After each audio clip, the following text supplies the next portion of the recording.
호텔 로비의 새벽은 언제나 조용했다. 무겁고 비싼 조명 아래 반들반들한 대리석 바닥이 그날도 조용히 잠들어 있는 것 같았다. 그년의 친정엄마는 작은 물통을 들고 구석구석 닦아 나갔다. 무릎에는 오래된 보호대가 감겨 있었고 손등엔 세제 자국이 희뿌옇게 남아 있었다. 구부정한 허리로 천천히, 정말 천천히 움직이는 그 모습은 누구의 눈에도 잘 띄지 않았다. 아니, 애초에 누가 새벽 4시에 호텔 로비에 관심을 주겠는가. 나는 그때 그 호텔 21층 스위트룸에서 결혼을 하루 앞둔 신부였다. 웨딩드레스 피팅을 마치고 방으로 돌아온 참이었다. 밤이 깊어 잠이 오지 않아 커튼을 걷자 로비에서 청소하던 엄마가 보였다. 몇 걸음 가지도 못한 채 허리를 숙이고 물걸레를 짜던 그 모습이 어쩐지 마음을 찔렀다. 하지만 나는 그냥 커튼을 다시 내렸다. 그렇게 하면 아무 일도 안 보이니까. 그리고 그 순간 비켜요. 낯익은 목소리, 낯선 냉기, 호텔 로비 한복판에서 엄마가 허리를 숙인 채 바닥을 닦던 그 순간 시어머니가 하이힐 소리를 차갑게 울리며 다가와 아무런 말도 없이 엄마의 뺨을 올려쳤다. 이 시간에 로비가 뭐예요? 손님들 기분 나쁘잖아요. 엄마는 아무 말도 못했다. 손에 들고 있던 걸레만 바닥에 또르르 떨어졌다. 나는 그걸 위에서 내려다보며 들었다. 문을 닫은 방 안에서도 그 소리는 너무 또렷했다. 그게 바로 나의 결혼 전날이었다. 그리고 그 장면은 결혼식 사진보다 훨씬 선명하게 남아 지금도 밤마다 내 가슴을 조용히 흔든다. 그날의 로비엔 겨울 냄새가 섞여 있었다. 젖은 걸레의 비눗물 냄새, 새벽 바람 속 먼지, 그리고 엄마 뺨 위로 번졌던 그 어색한 화장품 냄새까지. 그 냄새는 호텔의 향수보다 오래 깊게 남았다. 한국에선 종종 이렇게 말하곤 한다. 눈물은 위로 올라가지 않는다. 그 말이 맞았다. 아무리 내가 위층에 살아도 엄마의 눈물은 올라오지 않았다. 결혼식 당일 아침 메이크업 의자에 앉아 거울을 바라보았다. 나는 웃고 있었지만 눈가는 조금씩 굳어 있었다. 웨딩드레스를 입은 내 어깨는 이상하리만큼 무거웠고 가슴 아래엔 이상하게도 쿡쿡 쑤시는 고요한 통증이 남아 있었다. 아무도 알아채지 못했지만 나는 거울 속 내 모습이 낯설기만 했다. 친정어머니 아직 안 오셨나 봐요. 메이크업 담당자가 조심스럽게 물었다. 나는 그 말에 대답하지 못한 채 입술만 깨물었다. 엄마는 원래 일찍 오셨을 것이다. 아주 오래 전부터 내 결혼이란 날을 손꼽아 기다려온 사람이니까. 그런데 오늘은 오지 않았다. 아니, 어쩌면 오지 못했다. 그 자리를 시어머니가 대신 채웠다. 그녀는 진주 귀걸이에 머리를 정갈이 말아 올리고 하객들 앞에서는 온화한 미소를 지었다. 하지만 신부 대기실에서 단둘이 있을 때 그녀는 나지막한 목소리로 이렇게 말했다. 오늘은 네가 우리 집 사람 되는 날이야. 옛집 생각 같은 건 이제 버려야 해. 그 말이 끝나고도 한동안 방 안엔 뷰러 소리만 또각또각 울렸다. 나는 아무 대답도 하지 않았다. 엄마는 어쩌다 이런 순간에도 나 대신 뺨을 맞아야 했던 걸까. 결혼식장은 눈부셨다. 꽃으로 가득한 버진로드를 걸어가며 나는 몇 번이고 발밑을 살폈다. 혹시나 엄마가 일하던 호텔 로비 바닥처럼 무릎 자국이라도 있을까봐. 하지만 이곳에는 그런 흔적 하나 없었다. 모든 것이 완벽했고 모든 것은 시댁의 손길이었다. 나는 내 남편과 혼인 서약을 했다. 사랑과 존경, 헌신과 책임. 그 말들은 익숙했지만 어딘지 메말라 있었다. 그 순간에도 나는 문득 새벽에 엄마 뺨에 닿았던 그 소리만 다시 떠올랐다. 그 소리를 들은 후로 내 마음속 무언가는 조용히 금이 간 채로 굳어 있었다. 예식 후 시어머니는 사람들 앞에서 내 손을 꼭 잡고 말했다. 우리 며느리, 이 집의 자랑이야. 주변에선 박수가 쏟아졌지만 나는 그 손이 너무 차가워 순간 움찔했다. 그 손이 엄마의 뺨을 때렸던 손이라는 걸 그 누구도 모르니까. 그날 내 귓가엔 꽃냄새보다도 더 선명하게 묻어나는 뭔가가 있었다. 어릴 때 엄마가 시장에서 사오던 꽃무늬 비누. 그 비누 냄새가 문득 떠올랐다. 결혼식장에서는 맡을 수 없는 너무 서툴고 진한 그러나 사랑이 담긴 냄새였다. 한국에선 결혼이 집안 대집안이라 불린다. 하지만 나는 그날 처음 알았다. 어떤 집안은 소리 없이 뺨을 맞으며 빠져나간다는 걸. 결혼 후 나는 800억 원짜리 건물의 일부가 되었다. 정확히 말하자면 그 건물 최상층의 신혼부부였다. 시댁이 오랫동안 소유해온 건물로 남편의 이름으로 명의가 넘어간 건 결혼식을 치른 바로 다음 날이었다. 나는 그 사실을 아침 식탁에서 시어머니의 입을 통해 들었다. 이제 네가 올라갈 층이 어딘지 알겠지. 그녀는 그렇게 말하며 찻잔을 내려놓았다. 소리는 작았지만 유리잔이 접시 위에서 톡 하고 깨질 듯한 느낌을 남겼다. 집안 곳곳은 화려했다. 천장이 높았고 소파는 사람 몸보다 넓었다. 벽에는 수입 예술품이 걸려 있었고 바닥은 고요한 대리석이 반사광을 품고 있었다. 하지만 그 넓은 공간 어디에서도 엄마의 흔적은 찾을 수 없었다. 신혼집 냉장고에는 무가 담긴 김치도 없었다. 엄마가 매년 김장 때면 보내주던 손으로 꾹꾹 눌러 담은 김치. 그런 것은 냄새 난다는 이유로 이 집에선 허락되지 않았다. 대신 유리병에 담긴 트러플 오일과 수입 피클이 그 자리를 채우고 있었다.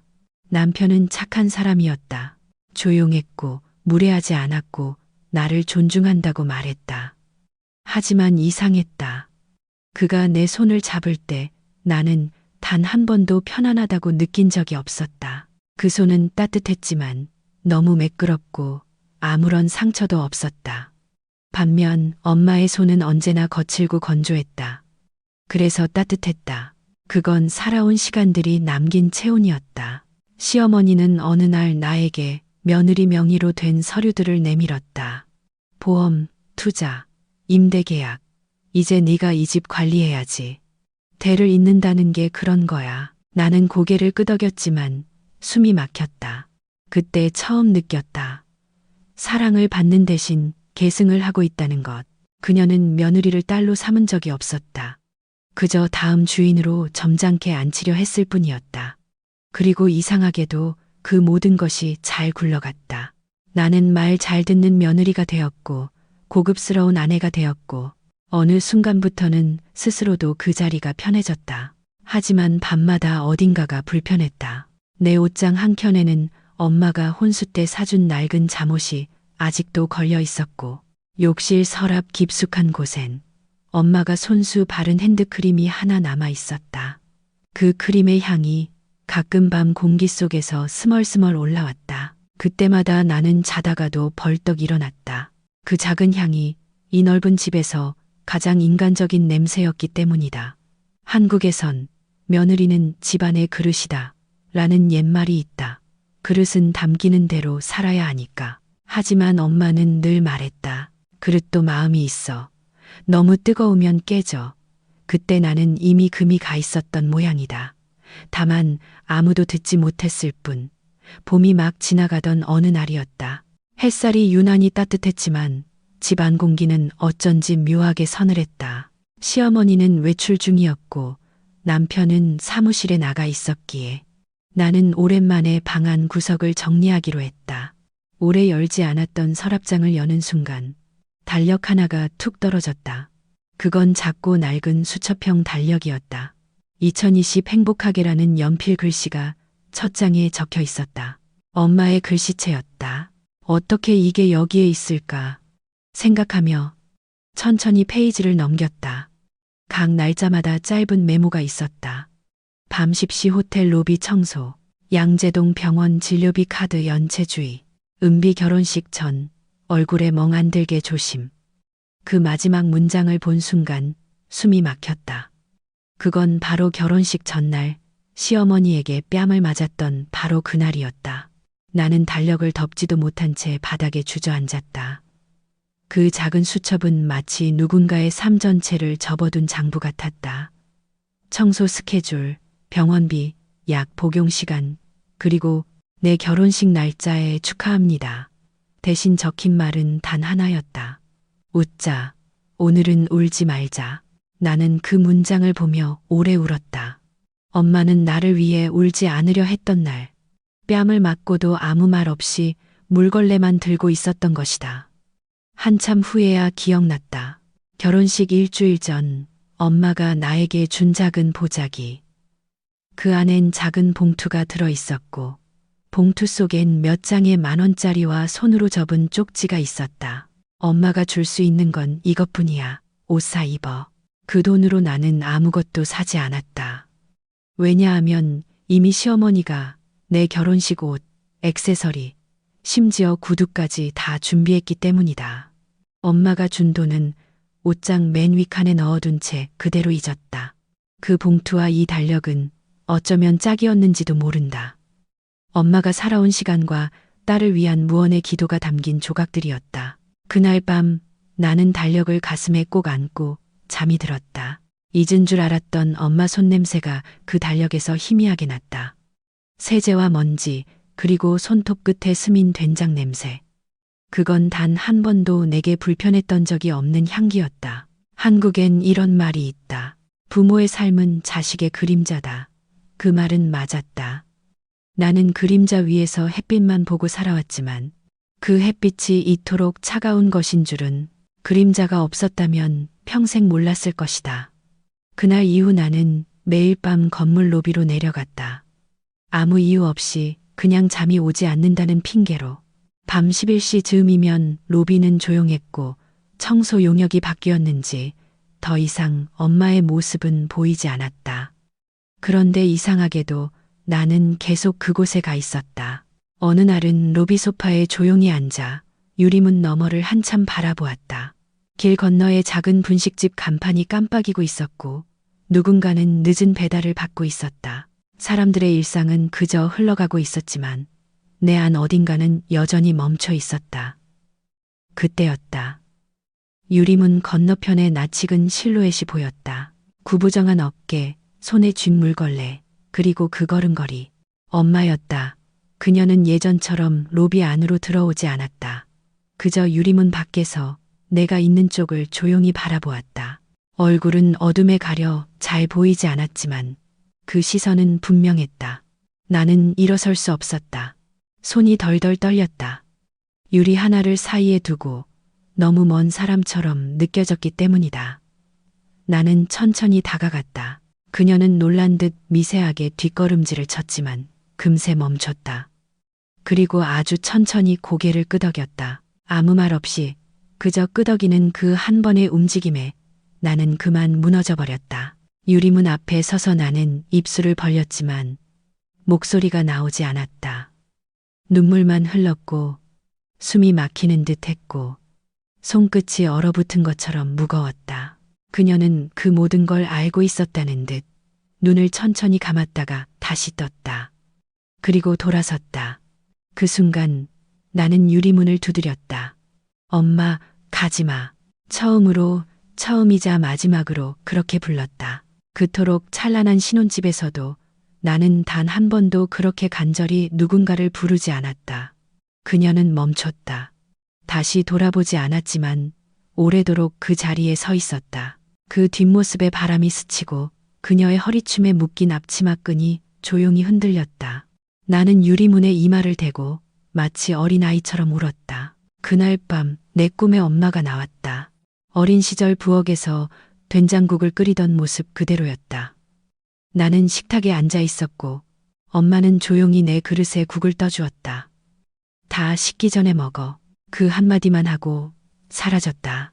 눈을 떴을 땐 새벽 4시였다. 엄마가 처음 뺨을 맞았던 바로 그 시간. 나는 조용히 옷을 입고 그 건물의 열쇠를 챙겼다. 더는 기다리지 않겠다고 마음속에 단단히 새기며 그날 새벽 공기는 조금 매캐했다. 가로수에서 떨어진 꽃잎들이 젖은 아스팔트 위를 떠다녔고 거기서 나는 오래된 먼지 냄새를 맡았다. 그건 엄마가 일하던 청소도구실에서 나는 냄새와 닮아 있었다. 한국에선 이렇게 말한다. 피는 물보다 진해도 말보다 멀다. 나는 엄마에게 너무 오래 말하지 않았다. 그 무게가 이제야 내 말 한마디보다 더 크게 울려 퍼지고 있었다. 며칠 후 시어머니는 아무렇지도 않은 얼굴로 내게 말했다. 며느리, 그 청소 아주머니 아직 우리 건물에 들락거리나 봐요. 그 말투에는 짜증이 아닌, 불쾌함도 아닌, 오히려 깔끔하게 정돈된 멸시가 담겨 있었다. 그녀는 더 이상 엄마를 너희 엄마라고 부르지도 않았다. 청소 아주머니 그 말 한마디로 엄마와 나 사이의 모든 연은 도려내듯 잘라냈다. 나는 입을 다물었다. 이제 더는 대꾸하지 않기로 마음먹은 순간이었다. 그녀가 아무리 완벽한 어휘를 사용해도 엄마의 뺨을 때린 손끝은 잊히지 않았기 때문이다. 그러나 시어머니는 멈추지 않았다. 그녀는 그날 저녁 남편과 식사를 마친 후 나를 따로 불렀다. 식탁에 남은 포도 껍질을 손수건에 싸며 말했다. 그 아주머니가 요즘 건물 앞을 자꾸 서성인다는데 보기 안 좋지 않아? 우리 체면도 있고 입주자들 민원도 있고 이쯤이면 알아서 떨어져 줘야지. 나는 조용히 고개를 들었다. 그녀의 말은 더 이상 새로울 것도 없었고 무서울 것도 없었다. 그저 오래된 거짓말처럼 공허하게 울릴 뿐이었다. 그날 엄마 뺨 왜 때리셨어요? 내가 그렇게 물었을 때 그녀는 처음으로 눈을 동그랗게 떴다. 그러곤 비웃듯 말했다. 그게 뭐 어때서? 손님 보기에 그러면 안 되니까 그랬지. 교육이야 교육. 순간 내 안에서 무언가 조용히 부서졌다. 이해하고 참아왔던 모든 것들이 그 말 한 줄에 무너졌다. 나는 조용히 다가가 그녀 앞에 섰다. 그리고 엄마가 맞았던 그 손등을 천천히 잡고 그대로 되돌려 주었다. 다른 사람들처럼 소리치지도 울지도 않았다. 그저 조용히 한데 똑같이 그날 새벽 엄마가 당했던 그대로의 세기로 찰싹 작은 소리가 방 안에 울렸다. 시어머니는 놀란 눈으로 나를 바라보았다. 나는 차분하게 말했다. 그건 교육 아니에요. 그건 누군가의 엄마에게 해선 안 될 짓이에요. 그녀는 말문이 막힌 듯 잠시 침묵했다. 입술을 달싹였지만 아무 말도 하지 못했다. 내가 돌아서려는 순간 그녀가 물었다. 네가 지금 뭘 했는지 알아? 나는 천천히 고개를 끄덕였다. 저도 교육한 거예요. 우리 집 방식대로. 그날 밤 나는 건물 관리소에 연락했다. 그리고 모든 계약서를 다시 열람했다. 800억 원 건물. 그 소유권의 51%는 결혼 후 남편과 함께 내가 가진 지분이었다. 지금까지는 시어머니가 모든 걸 좌지우지했지만 법적으로는 더 이상 그녀 뜻대로 될 일이 아니었다. 이제야 알았다. 힘이라는 것은 크고 무서운 것이 아니라 묵묵히 쥐고 있다가 필요한 순간 내미는 것이다. 엄마는 한 번도 그런 힘을 쥔 적 없었다. 하지만 나는 가질 수 있었다. 그리고 이제는 그 힘을 쓸 때였다. 그날 밤 창문을 여니 바람에 젖은 감잎 냄새가 방 안으로 들어왔다. 가을이 다가오고 있었다. 엄마가 늘 말하던 계절, 가을은 조용히 바뀌는 계절이야. 아무 소리 없이 색이 변해. 그 말처럼 나도 조용히 바뀌고 있었다. 아무도 모르게 아주 오래도록 참아왔던 색으로. 며칠 후 시어머니는 정장을 단정히 입고 거실 소파에 앉아 있었다. 언제나처럼 향수를 살짝 뿌리고 얇은 립스틱을 칠한 모습이었다. 하지만 그녀의 표정은 처음으로 무언가 불안정했다. 나는 조용히 그녀 앞에 서서 봉투 하나를 내밀었다. 이건 무슨 서류니? 그녀가 묻자 나는 담담하게 답했다.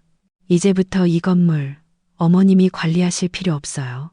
모든 권한, 위임, 그리고 계약은 오늘부로 정리됩니다. 그녀는 말없이 봉투를 열었다. 안에는 법무법인을 통해 정리한 이관 서류와 시스템 접근 권한을 정지시키는 문서가 들어 있었다. 나는 그 서류를 내밀며 따로 설명하지 않았다. 왜냐하면 이제 설명은 의미 없었기 때문이다. 이미 그녀는 모든 걸 알고 있었다. 다만 인정하고 싶지 않았을 뿐. 내가 뭘 잘못했는데 그녀는 끝내 그렇게 중얼였다. 내가 널 어떻게 키웠는데 그 애가 청소부였어도 나는 네가 창피하지 않게 하려고. 그때 나는 처음으로 그녀를 향해 눈을 들었다. 그게 창피였나요? 엄마가 일하는 게, 아니, 그건 그냥 체면이니까. 엄마는 체면이 아니에요. 제 존재 그 자체였어요. 그녀는 아무 말도 하지 못했다. 그 순간 그녀가 아무리 명품을 걸치고 있어도 이 공간에서 가장 작고 낡은 존재처럼 보였다. 이 집에서 나가주세요. 나는 조용히 그러나 분명히 말했다. 여긴 엄마가 못 들어오고 엄마가 뺨 맞았던 곳이에요. 이제 그 자리를 되돌릴 차례예요. 그녀는 잠시 멈췄다가 자리에서 일어났다. 그리고 거실을 천천히 돌아보며 말했다. 너무 오래 앉아 있었나 보다. 이 집 원래 내 것도 아니었지. 그 말은 이상하게도 담담했다. 패배가 아닌 자각처럼 느껴졌다. 그리고 문 앞에 서기 전 그녀는 마지막으로 내게 물었다. 그 애 아직도 청소해? 나는 고개를 끄덕이며 말했다. 하지만 이제는 그 일을 감추지 않아요. 그녀는 더 이상 아무 말 없이 고개를 끄덕이고 하이힐 소리를 내며 문을 열고 나갔다. 그 뒷모습은 여전히 꼿꼿했지만 그 안에 숨은 체면이라는 단어는 이미 무너져 있었다. 그날 밤 로비는 다시 조용했다. 나는 엄마에게 전화를 걸었다. 처음으로 아무 숨김없이 말했다. 엄마, 나 집 비웠어. 우리 둘이 밥 먹자. 수화기 넘어 잠시 정적이 흐른 뒤 엄마가 조용히 웃었다. 그래, 오늘은 김치찌개 끓였어. 오랜만에 집 냄새 맡게 해줄게. 한국엔 이런 말이 있다. 진짜 집은 돌아갈 수 있는 곳이 아니라 기다리는 사람이 있는 곳이다. 나는 이제야 처음으로 돌아갈 집이 생긴 것 같았다. 며칠 후 나는 로비 구석, 아무도 찾지 않는 관리실 옆 창고를 열었다.